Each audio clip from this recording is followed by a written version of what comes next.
bienvenue sur ma chaîne, j'espère que vous allez bien. Je sais pas si je suis la seule, mais souvent, je regarde qu'est-ce qu'il y a sur Netflix puis je trouve rien. Je trouve jamais rien. Je passe plus de temps à regarder qu'est-ce qu'il y a sur Netflix que d'écouter Netflix. Donc aujourd'hui, j'avais envie de vous parler de mes 10 meilleures séries que j'ai écoutées qu'il y a sur Netflix. Donc je vais vous lire les résumés de chaque série que je vais vous parler. Puis je vais vous dire comment j'ai aimé ça, quel genre d'émission que c'est. Puis surtout, je vais vous dire c'est pour quel genre de personne. Je vais commencer par une série que pas mal tout le monde connaît, c'est Stranger Things. Il y a 2 saisons disponibles sur Netflix. Il y a bientôt la 3e saison qui va sortir. Puis c'est des épisodes de 48 minutes. Je vais vous lire le résumé. En 1983, à Hawkins, dans l'Indiana, Will Byers disparaît de son domicile. Ses amis se lancent alors dans une recherche semée d'embûches pour le retrouver. Pendant leur quête de réponse, les garçons rencontrent une étrange jeune fille en fuite. Bon, ça en dit tellement pas assez, là. Vu comme ça a l'air de rien. Mais c'est malade, Stranger Things. Donc c'est très années 80, ça paraît. Je trouve qu'ils ont vraiment fait bien les décors puis les habillements. On dirait vraiment qu'on se sent dans les années 80-90. J'aime vraiment comment c'est filmé, comment ça a été créé. C'est vraiment une bonne émission. Tu regardes la première, tu as envie de regarder la deuxième, la troisième, la quatrième, puis à un moment donné, ben, tu passes la nuit là-dessus. C'est une émission du style science-fiction horreur, je dirais. Des fois, il y a des affaires vraiment stressantes, puis des fois, ça fait le saut, des fois, c'est drôle. Je trouve qu'il y a quand même beaucoup d'humour là-dedans. Moi, je suis quelqu'un qui aime vraiment les séries humoristiques. Ça me prend de l'humour, sinon je vais trouver ça plate. Faut que ça bouge, faut que ça ait de l'action, faut que ça soit vraiment intéressant pour que j'aime ça. Vous irez l'écouter. C'est vraiment bon, ça vaut la peine.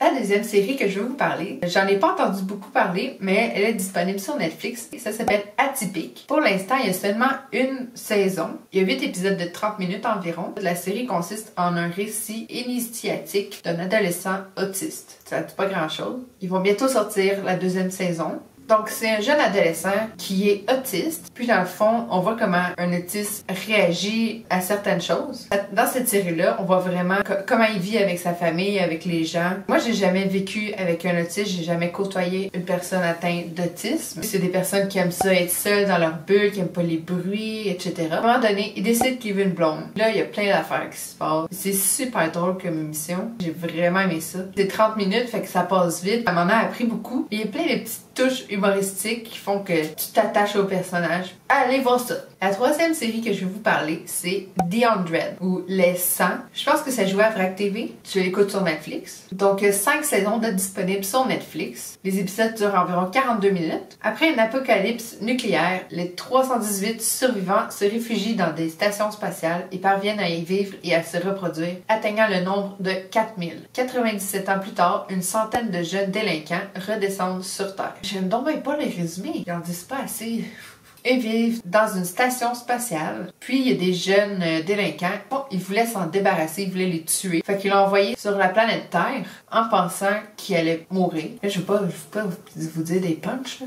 Vivables sur la Terre, donc ils sont restés là. Là, c'est rendu à 5 saisons. Ce que je vous dis là, c'est la première saison. Il se passe tellement d'affaires. Donc c'est une série d'action, drame, science-fiction. Encore là, c'est le genre d'émission que tu as le goût d'écouter, puis j'ai jamais arrêté de l'écouter. Au début, je trouvais que c'était vraiment mal filmé. Je trouvais que ça avait de l'air juste d'une gang d'adolescents qui savaient pas être acteurs. J'étais pas capable d'accrocher. Je dirais peut-être le début de la première saison, j'y croyais pas. Les effets spéciaux étaient vraiment pas bien faits. Je voyais le potentiel d'une bonne série, tu sais. Fait que je continuais de la regarder. Fait que peut-être que vous aussi, vous allez pas accrocher au début, mais d'un coup que j'étais dedans, là, je voulais plus arrêter. Des fois, tu te dis, ben voyons donc, ça se peut pas, ça. C'est vraiment des affaires stupides. Puis des fois, ils font quelque chose. Puis là, tu vois pas les répercussions que ça a donné. Puis là, tu te dis, il me semble que ça n'a pas de sens, ça. Tu sais, il y a plein de petites choses comme ça que tu te dis, hein?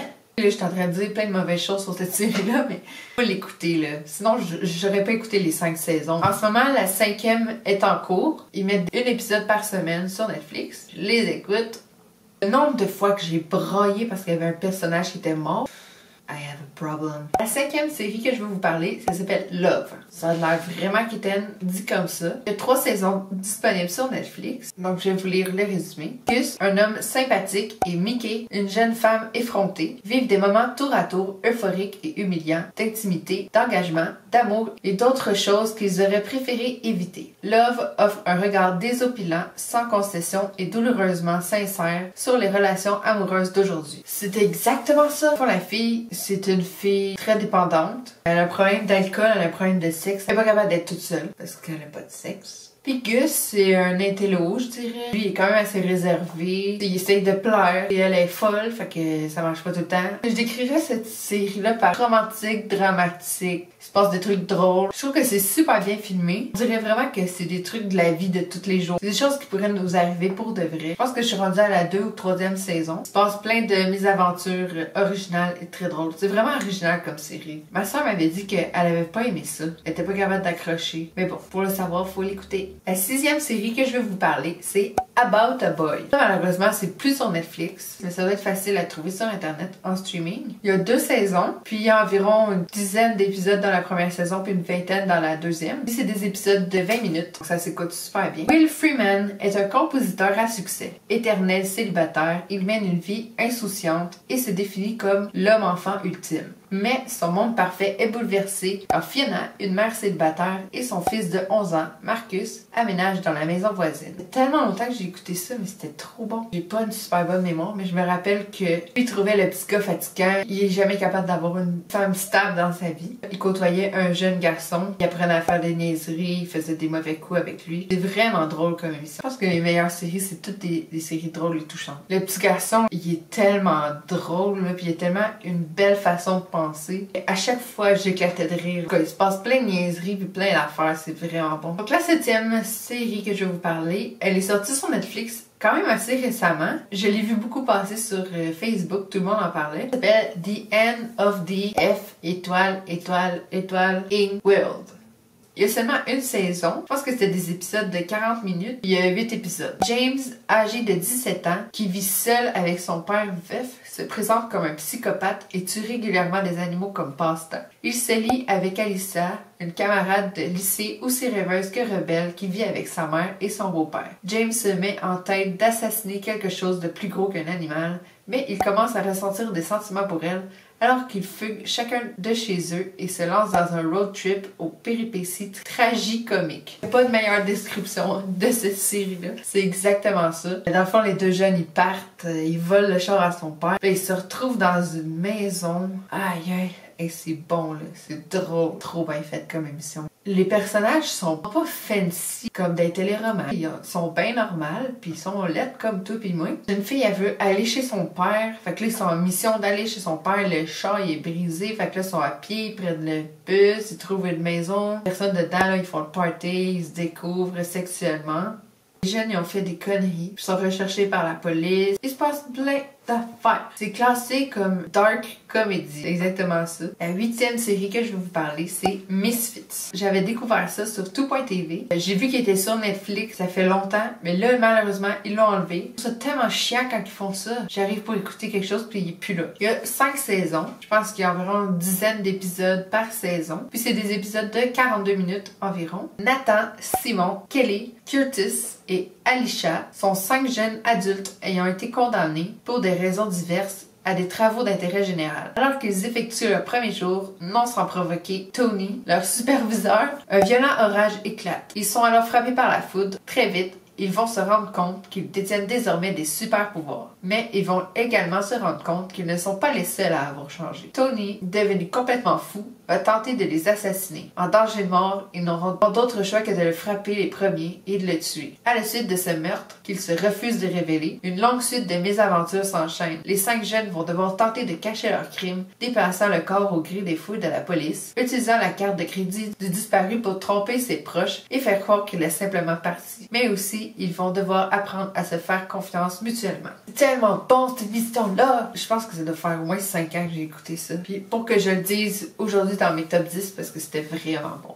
La 9e série que je vais vous parler, ça s'appelle Skins. Ça jouait très tard à Musique Plus parce que c'est pas une émission pour enfants. 7 saisons, il y a environ 10 épisodes par saison. Tous des épisodes de 45 à 50 minutes. Skins raconte la vie d'un groupe de copains qui fréquentent tous le même lycée. Le groupe d'origine, dans la saison 1 et 2, compose d'un beau gosse intelligent, bon élève, comportement odieux, surtout avec ses parents, Tony, et de sa copine, Michelle, ça c'est la chicks de l'école, de Sid, le meilleur ami de Tony. Il est vraiment pas beau. Puceau, il fantasme sur Michelle, la blonde de son meilleur ami. Ensuite, il y a Casey, une jeune fille anorexique et rêveuse. Anne Noire, une musulmane qui essaie de concilier les interdits de sa religion avec son attirance pour le sexe et la drogue. Il y a Maxi, un jeune danseur beau et sensible homosexuel. Chris, un fêtard invétéré qui use et abuse de toutes les substances illicites, passe à sa portée et qui est amoureux de sa professeure de psychologie, Angie. Jal, une élève sérieuse qui apprend la clarinette et s'apprête à embrasser une carrière de musicienne.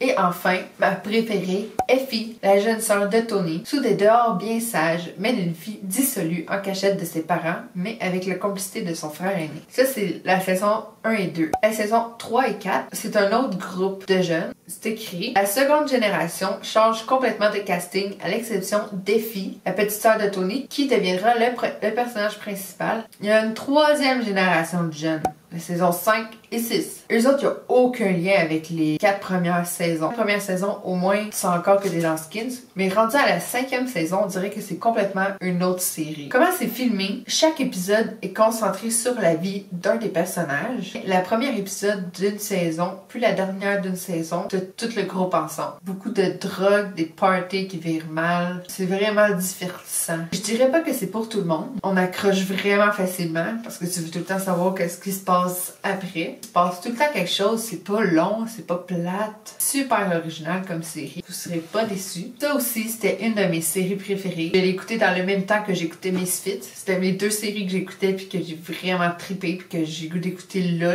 Dans le même temps que j'écoutais ça, il y a une autre série que j'écoutais sur tout.tv. La dernière série que je vais vous parler, ça s'appelle The In-Betweeners. Il y a 3 saisons d'une vingtaine de minutes chaque. J'ai pas trouvé de résumé à la série. Je vais vous en faire un. Une gang de nerds qui sont toutes vierges encore. Ils ont chacun leur personnalité puis leur rôle dans le groupe. J'écoute toutes mes séries en anglais. Celle-là, je l'ai écoutée en français. Mais tu sais, c'est traduit français là. C'est tellement drôle. Il se passe plein d'affaires inattendues. Puis tu sais, ils veulent triper, ils veulent découvrir des nouvelles choses, veulent découvrir les filles surtout. Si vous aimez les comédies 18 ans et plus, c'est l'émission pour vous. Hey, je vous ai pas parlé de Bates Motel. J'ai une petite liste là ici, puis j'ai oublié de vous parler d'une émission. C'est épique comme émission, c'est macabre. C'est Bates Motel. Il y a 5 saisons de disponibles sur Netflix présentement. C'est des épisodes de 45 minutes chacune. Après la mort de son mari, Norma Bates décide de refaire sa vie loin de l'Arizona, dans la petite ville de White Pine Bay, dans l'Oregon. Elle amène avec elle son fils Norman,